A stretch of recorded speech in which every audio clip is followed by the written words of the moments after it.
السلام علیکم ورحمۃ اللہ وبرکاتہ۔ ماحول سازگار ہو تو اپنوں کے ساتھ دل کی باتیں بڑی اچھی لگتی ہیں۔ میرا آپ سے رشتہ اسلام، اخوت، انسانیت کی بنیادوں پہ محبت کا رشتہ ہے۔ چونکہ تفسیر کلاس میری سب سے اہم کلاس اور اہم ویڈیو ہوتی ہے، لیکن چونکہ بعض اوقات ٹائم اور مختلف کام کاج یا پھر بس جی ایک قرآن سے دوری کی وجہ ہے کہ اس میں ہم زیادہ شامل نہیں ہو سکتے، وقت نہیں دے سکتے۔ آلدو کے پڑھنے والے دنیا کے کونے کونے سے میری مائیں، بہنیں، بچیاں اور بزرگ خواتین سب شامل ہوتی ہیں، لیکن جو شامل نہیں کر سکے ان کے لیے کوئی ایک ایسا لائیو، کوئی ایسی ریل، کوئی ایسا شارٹ، کوئی کلپ ضرور ہونا چاہیے، انہیں بھی موقع ملے اور ان کے لیے بھی کوئی راستہ ہو۔ اب میں اصل بات کی طرف آتی ہوں، جو بیسیکلی آج ہی ہماری تفسیر کلاس سورہ سجدہ آیت 16 میں ڈسکس ہوا۔ چونکہ جو رب کے کلام پر غور و فکر کرتے ہیں وہ کسی اور انسپریشن، موٹیویشن کے محتاج نہیں ہوتے، لیکن اس کے علاوہ کبھی شاعری سے، کبھی فلاسفی سے، کبھی پرسن سے، تو کبھی پوسٹ سے، کبھی کسی سیلیبریٹی کو دیکھ کے اور کبھی اس کے کوٹ کو دیکھ کے بڑے متاثر ہوتے ہیں۔ خاص شاعری بچی کھچی عقل بھی برباد کر کے رکھ دے، اور ایسے ہی ہوتا ہے۔ مثلاً اللہ عز و جل نے تو اپنے سے امید اور اپنے سے ڈر، اس کا ذکر کئی مقام پہ کیا، بلکہ جو ذکر الہی کرنے والے ہیں، نیک لوگ ہیں، جن کی نیکی کی اللہ عز و جل نے تعریف کی، فرمایا کہ یدعون ربہم خوفا وطمعا، وہ اپنے رب کو پکارتے ہیں ڈرتے ہوئے اور طمع کرتے ہوئے، یعنی ہوپ بھی اور فیئر بھی اللہ کو دونوں پسند ہیں، اور ان دونوں کے ملاپ کا نام، ان دونوں کیفیات کا نام، ان دونوں فیلنگز کا نام ہی ایمان ہے۔ ایمان خوف اور طمع، ہوپ اور فیئر، ان کے بیچ کا نام ہے۔ ڈر بھی ہو اور امید بھی ہو، لالچ، یعنی اللہ سے لالچ رکھنا چاہیے۔ یہ کہنا کہ لالچ کے بغیر بھی اللہ کی رضا کے لیے، بس جی اس کو خوش کرنے کے لیے سب کچھ ہو، یہ اصل بات ہے۔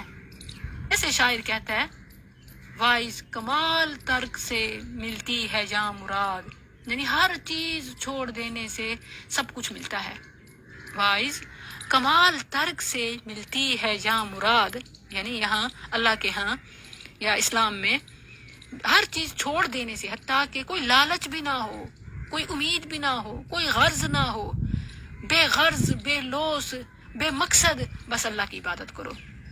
دنیا جو چھوڑ دی ہے تو عقبہ بھی چھوڑ دے، یعنی آخرت میں جنت کا لالچ بھی نہ رکھو۔ سوداگری نہیں یہ عبادت خدا کی ہے، او بے خبر جزا کی تمنا بھی چھوڑ دے۔ یہ جاہلانہ، فلسفیانہ اور صوفیانہ قسم ہے کہ جیسے صوفی راہب قسم کے لوگ ہر چیز چھوڑ کر رب کو راضی کرنے کے لیے، بس اس کی عبادت کرنے کے لیے جنگلوں میں، خانقاہوں میں حق ہو، حق اللہ اور ہو کی آوازیں نکالتے ورد کرتے ہیں، تو بس وہی کرتے رہیں، نہ دنیا نہ آخرت، کچھ بھی نہیں۔ حالانکہ یہ تو حلال لالچ ہے، جس کی ترغیب، جو لالچ خود اللہ نے دیا ہے اور ایسا کرنے والوں کی تعریف کی ہے۔ یدعون ربہم خوفا وطمعا، ان کی آگے جزا اور صفت کیا بتائی کہ فلا تعلم نفس ما اخفی لهم من قرۃ اعین جزاء بما كانوا يعملون۔ اللہ نے اسے اپریشیٹ کیا، اللہ نے یہ لالچ دیا، رسول اللہ صلی اللہ علیہ وسلم نے اپنے رب سے یہ مانگا، اللہم انی اسألک الجنہ واعوذ بک من النار، نار کا خوف اور جنت کا لالچ، یہ رسول اللہ صلی اللہ علیہ وسلم کی دعاؤں میں ثابت ہے، اور یہی تعلیم، یہی ترغیب، یہ دعا رسول اللہ صلی اللہ علیہ وسلم نے صحابہ کو سکھائی۔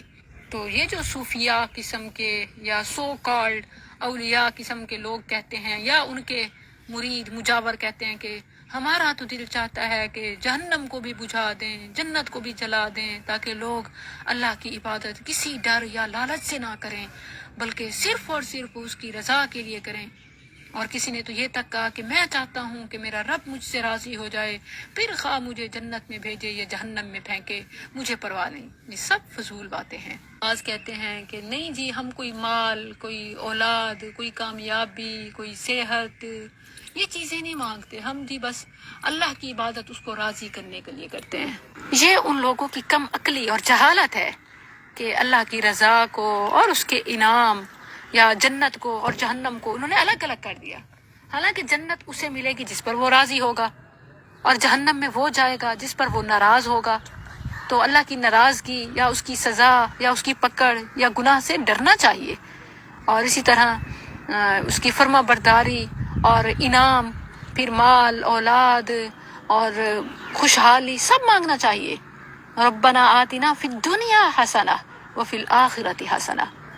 لگژری لائف بھی، دنیا کی آخرت کی، سب دنیا کو چھوڑ دینا، آخرت کو چھوڑ دینا کہ جی بس ہمیں تو صرف اس کی رضا چاہیے. جنت کے لالچ میں یا دنیا کی چیزوں کے لیے رب کی عبادت، ذکر و اذکار، دعائیں یہ نہیں کرتے. ہم تو جی بس اس کی رضا کے لیے کرتے ہیں.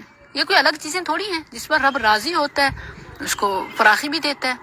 اور ہاں، ہمارے جو ہیں جو رب کی رضا کے معیارات اور ہیں اور اللہ کے اور ہیں. یعنی اللہ تو عطا کو بھی یا محرومی کو بھی رضا رکھتا ہے. دنیا میں سب کچھ ملنا یہ رب کی رضا کی دلیل نہیں ہے. ہاں، اللہ جس سے راضی ہو اسے دے سکتا ہے، اور اسی طرح دنیا کی محرومی رب کی ناراضگی کی دلیل ہرگز نہیں ہے.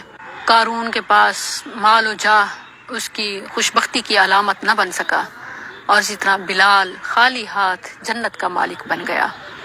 اللہ عز و جل ہر حال میں اپنی رضا کے ساتھ رکھے اور ہمیں نعمتوں سے نوازے، دنیا بھی اچھی کرے اور آخرت بھی اچھی کرے. تو ایسی شاعری سے بچ کے رہیں جو عقائد میں، اعمال میں بربادی کا سبب بنے، کہ دنیا جو چھوڑ دی تو عقبہ بھی چھوڑ دے، سوداگری نہیں یہ عبادت خدا کی ہے، وہ بے خبر جزا کی تمنا بھی چھوڑ دے.